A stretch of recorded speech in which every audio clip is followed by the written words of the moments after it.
किसी छोटे से गांव में आदित्य नाम का एक लड़का रहता था। उसके मन में एक बड़ा सपना था।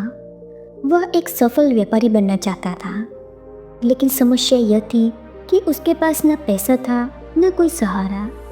गांव के लोग कहते, तू एक साधारण किसान का बेटा है, व्यापार तेरे बस की बात नहीं। पर आदित्य ने ठान लिया कि वह हार नहीं मानेगा। में उगाए गए कुछ फल और सब्जियां बाजार में बेचने का फैसला किया। उसने अपनी सारी बचत लगाई और बाजार गया। पहले दिन उसने पूरे दिन मेहनत की, लेकिन सिर्फ 2 ही चीजें बिकी। लोग उसकी दुकान से गुजरते पर कोई रुकता ही नहीं था। वह निराश हो गया और सोचने लगा, शायद यह काम मेरे लिए नहीं है। थका हारा वह घर लौटा।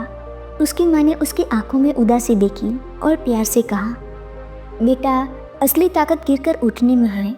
यदि पहला कदम कठिन है तो इसका यह मतलब नहीं कि मंजिल नहीं मिलेगी। बाकी बातें उसके दिल को छू गई। उसने तय किया कि वह हार नहीं मानेगा। अगले दिन वह फिर बाजार गया, लेकिन इस बार उसने लोगों से बात करने और उनकी ज़रूरतों को समझने की कोशिश की। उसने देखा कि लोग वही चीज़ें खरीद रहे थे जो ताज़ी और आकर्षक दिखती थी। उसने अपनी गलतियों से सीखा।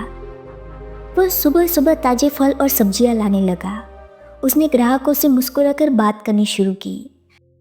उसने अपनी दुकान को साफ सुथरा और आकर्षक बनाया। धीरे धीरे ग्राहक बढ़ने लगे, लेकिन सफ़र इतना आसान नहीं था। एक दिन अचानक तेज बारिश आई और उसका पूरा सामान बिक गया।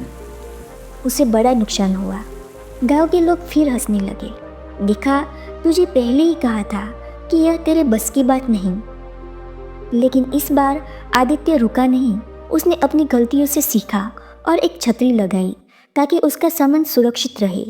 हर असफलता के बाद उसने कुछ नया सीखा।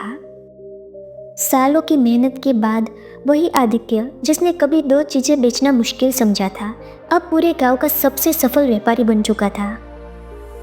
एक दिन एक युवा लड़का उसके पास आया और बोला, आदित्य भैया, मुझे भी सफल व्यापारी बनना है।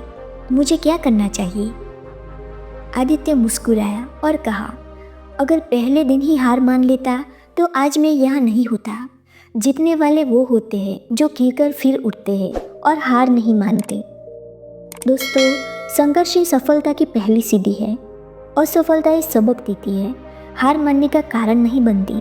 जो लगातार सीखता और आगे बढ़ता रहता है, वही असली विजेता होता है। दोस्तों, ऐसे ही प्यारी कहानी सुनने के लिए हमारे चैनल को सब्सक्राइब करें। धन्यवाद।